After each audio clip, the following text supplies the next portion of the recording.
আমরা হিরণ খানকে দেখতে পাচ্ছি এবং হিরণ খান খুলনায় আছেন। বেশ গত দুদিন ধরেই তিনি খুলনায় আছেন এবং সেখানকার সবশেষ খবরাখবর জানানোর চেষ্টা করছিলেন। জামাতের যে জোট, তারা যেই জায়গাগুলোতে এগিয়ে থাকবেন বলে ধারণা করা হচ্ছিল, তার মধ্যে খুলনা অঞ্চল কিন্তু একটা অঞ্চল যেখানে জামাত বেশ শক্তিশালী অবস্থানে আছে, এরকমটাই সবাই বলছিলেন এবং ফলাফলেও এখন পর্যন্ত সেরকমটি দেখা যাচ্ছে। কিন্তু খুব আশ্চর্যজনকভাবে খুবই জামায়াতের হেভিওয়েট প্রার্থী মিয়া গোলাম পারওয়ার, তিনি খুব সম্ভবত হেরে গেছেন। হিরণ খান, একটু যদি আমাদেরকে বলেন যে আসলে এর কারণ কি এবং আপনি কেমন দেখছেন?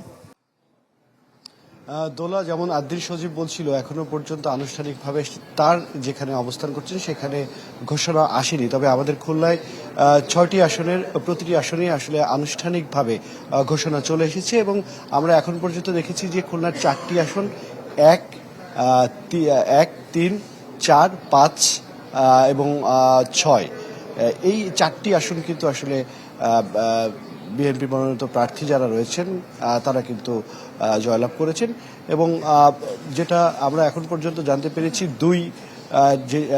যে আসনটি রয়েছে সেটি কিন্তু আসলে দুঃখিত 2 এবং 6, এই দুটি আসলে দাঁড়িপাল্লা মনোনীত যে প্রার্থী রয়েছেন তারা দুজন জয়লাভ করেছেন। আমি যদি একটু জয়লাভের যেই চিত্র সেটি যদি একটু আপনাদেরকে বলতে চাই দোলা, সেটি হচ্ছে, আমি 4 থেকেই শুরু করি। খুলনা 4-এর যে ধানের শীষে মনোনীত যিনি প্রার্থী ছিলেন তিনি 1,23,162 ভোট পেয়েছেন এবং জোটের পক্ষ থেকে যিনি ছিলেন তিনি 1,09,530 ভোট পেয়েছেন এবং তার ব্যবধান প্রায় 13,632। চায়ের কাপে সমাজ বদলের ঝর্ণা তুলে আগে গোছান নিজেকে। প্রিমিয়াম টাইটানিয়াম আলমিরা, গুছিয়ে ফেলুন জীবনটাকে। এবং খুলনা 5 আসনে যেটি আপনি একটু আগে বলছিলেন যে আলিয়াজগর লবি এবং মিয়া গোলাম পরোয়ার, সেই আসনের ধানের শীষের প্রার্থী আলিয়াজগর লবি তিনি 1,48,854 ভোট পেয়েছেন এবং তার নিকটতম প্রতিদ্বন্দ্বী মিয়া গোলাম পরোয়ার দাঁড়িপাল্লা প্রার্থী তিনি 1,46,646 ভোট পেয়েছেন, ব্যবধান 2,208। এবং 6 যে আসনটি রয়েছে খুলনা 6, এটি 1,24,710 ভোট পেয়েছেন ধানের শীষের প্রার্থী বিএনপির মনোনীত এবং 1,50,724 ভোট পেয়েছেন দাঁড়িপাল্লার প্রার্থী এবং তিনি 26,014 ভোটে জয়লাভ করেছেন। আমার সাথে আরেকটু বলে রাখি যে যেই ভোট, এর সাথে কিন্তু আরও 3টি আসন রয়েছে, 1, 2 এবং 3। আমার সহকর্মী সজল রয়েছে, তার কাছে মূলত তিনি এই আনুষ্ঠানিক ঘোষণায় ছিলেন এই 3টি আসনের। আমি একটু তার কাছ থেকে জানতে চাই। মূলত খুলনা 1 আসনের কথা যদি বলি, যে দাকুব বটিয়াঘাটা নিয়ে এই অঞ্চলটি জামায়াত সবচেয়ে আলোচিত যে ঘটনাটি এবারের মতো সর্বপ্রথম সনাতন ধর্মের একজন প্রার্থীকে দেয় কৃষ্ণনন্দী, সেটি নিয়ে কিন্তু আমরা দেখেছি সারা বাংলাদেশ ব্যাপী একটি আলোচনার সৃষ্টি হয়। সেই আসনটির কথা যদি বলি, এখানে এই কৃষ্ণনন্দী তিনি ভোট পেয়েছেন 70,346টি এবং তার যে প্রতিদ্বন্দ্বী ছিলেন বিএনপির আমির এজাজ খান, তিনি পেয়েছেন 1,21,352 ভোট।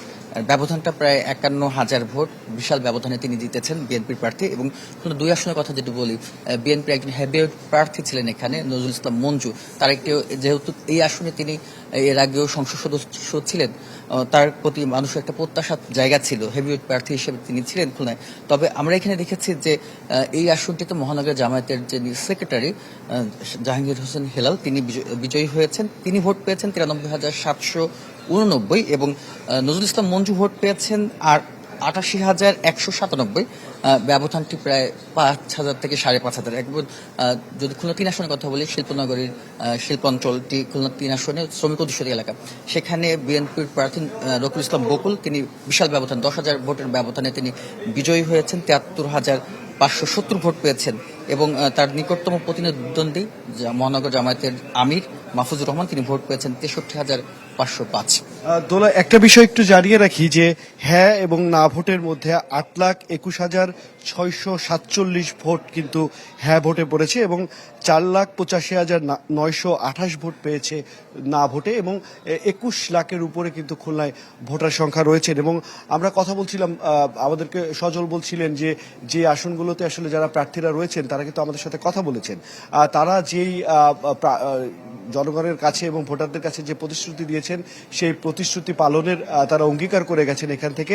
এবং তারা বলেছেন যারা প্রার্থী অন্য যারা প্রার্থীরা হেরে গেছেন তাদেরকে সাথে করে নিয়েই আসলে তাদের এই কার্যক্রমগুলো তারা পরিচালনা করবেন।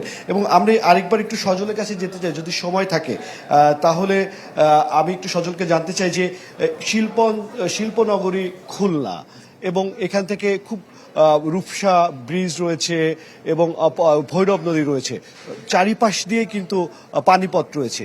এই নগরীকে আরো উন্নত করতে আসলে কি কি প্রতিশ্রুতি এই 6 জন প্রার্থী করে গেছেন? আপনি পুরো নির্বাচনটি আপনি কভার করেছেন, প্রার্থীদের কাছে আসলে আপনি ছিলেন, কাছ থেকে দেখেছেন। মূলত খুলনা শিল্পনগর যেমন তেমনি একটা উপকূলীয় অঞ্চল, এই অঞ্চলের প্রায় 150 কিলোমিটার বেড়িবাঁধ রয়েছে যেটি 60-এর দশকে নির্মাণ। প্রতি বছর এই ঘূর্ণিঝড় থেকে শুরু করে বিভিন্ন জলোচ্ছ্বাসে, জোয়ার পানিতে এই অঞ্চলের মানুষ কিন্তু প্লাবিত হয়। বিশেষ করে দাকব বটিয়াঘাটার কথা যদি বলি, এই আসনটিতে যে প্রতিবারই যে ভাঙন হয়, এখানে প্রার্থী যারা রয়েছেন তারা কিন্তু প্রতিশ্রুতি দিয়েছেন তারা এই বেড়িবাঁধগুলো টেকসই নির্মাণ করবেন। পাশাপাশি খুলনা 2 আসনটা জলাবদ্ধতা হয়, জোয়ার ভাটার পানি, রূপসা নদীর পানি খুলনা শহর প্লাবিত হয়। সেখান থেকে তিনি কিন্তু 2 আসনের প্রার্থী, তিনি প্রতিশ্রুতি দিয়েছেন তিনি নির্বাচিত হলে জলাবদ্ধতা দূর করবেন। এবং খুলনা 3 আসন যেটা শিল্প অঞ্চল খালিশপুর, সেখানে বেশ কয়েকটি কলকারখানা ছিল, রাষ্ট্রায়ত্ত 4 থেকে 5টি পাটকল রয়েছে এবং বেসরকারি সব মিলে 26টির মতন বিভিন্ন কলকারখানা রয়েছে, সেগুলো বন্ধ হয়ে গেছে। সেগুলোর কিন্তু তারা পুনরায় চালুর কোনো প্রতিশ্রুতি দিয়েছেন। 4-এর কথা যদি বলি, 4 শহর থেকে একটু আলাদা। ওই অঞ্চলটিতে রূপসা 13 নিয়ে গঠিত, তারা একটি ব্রিজ, কৃষি নির্ভর একটি জায়গা এবং যারা প্রার্থীরা প্রতিশ্রুতি দিয়েছেন সেই প্রতিশ্রুতি পালনে তারা কাজ করে যাবেন, এমনটি কিন্তু আসলে প্রতিশ্রুতি কিন্তু তারা এখানে এসে দিয়ে গেছেন। এবং আইন শৃঙ্খলা পরিস্থিতি যদি বলি, আইন শৃঙ্খলা পরিস্থিতি স্বাভাবিক রয়েছে, যাতে কোনো ধরনের অপ্রীতিকর ঘটনা না ঘটে সেই বিষয়ে কিন্তু নজরে রেখেছে সেনাবাহিনী, বিজিবি এবং র্যাব। হিরণ খান, ধন্যবাদ আপনাকে। আমরা একটু ফখরুল শাহিনকে কাছে যেতে চাই, রংপুর থেকে তিনি আমাদের সঙ্গে যুক্ত হচ্ছেন। নাজুর ফখরুল, আমরা বিভিন্ন জায়গা থেকে খবরগুলো পাচ্ছি, তাতে বিএনপির নিরঙ্কুশ জয় মোটামুটি নিশ্চিত। এখানে বিএনপির তরফ থেকে বলা হচ্ছে যাতে আনন্দ মিছিল না করা হয় এবং কালকে তারা এক ধরনের শুকরানা আদায় করবেন, সেটা বলছেন দলের তরফ থেকে। নেতাকর্মীরা কি সুশৃঙ্খলভাবে থাকছেন কিনা, পরিস্থিতিটা কি সেখানে? আমরা ইতিমধ্যে জানতে পেরেছি বেসরকারের যে ফলাফল, সেটিতে লালমনিরহাটে বিএনপি নিরঙ্কুশ জয় হয়েছে। 3টি আসন 3টিতেই কিন্তু বিএনপি জয় লাভ করেছেন এবং রংপুর বিভাগের যে 33টি আসন আছে তার মধ্যে কিন্তু বিএনপির জয় অনেক বেশি। এবং তবে আমার যে জেলা রংপুর, সেই রংপুরে কিন্তু 6টি আসন, এই 6টি আসনে 5টিতে আমরা বেসরকারি খবর পেয়েছি, সেখানে কিন্তু জামাতে ইসলাম জয়ী হয়েছে। রংপুর 1-এ আমরা দেখেছি বাংলাদেশ জামাত ইসলামের প্রার্থী, রংপুর 2-এ বাংলাদেশ জামাত ইসলামের প্রার্থী এবং রংপুর 3-এ সেখানেও বাংলাদেশ জামাত ইসলামের প্রার্থী জয়ী হয়েছেন বেসরকারিভাবে। এবং রংপুর 4-এ এনসিপির সদস্য সচিব আক্তার হোসেন, তিনি কিন্তু বেসরকারিভাবে বিজয়ী হয়েছেন। এবং রংপুর 5-এ দেখেছি সেখানে জামাতের প্রার্থী বিজয়ী হয়েছে। রংপুর 6-এ সেখানেও জামাতের প্রার্থী বেসরকারিভাবে বিজয়ী হয়েছেন।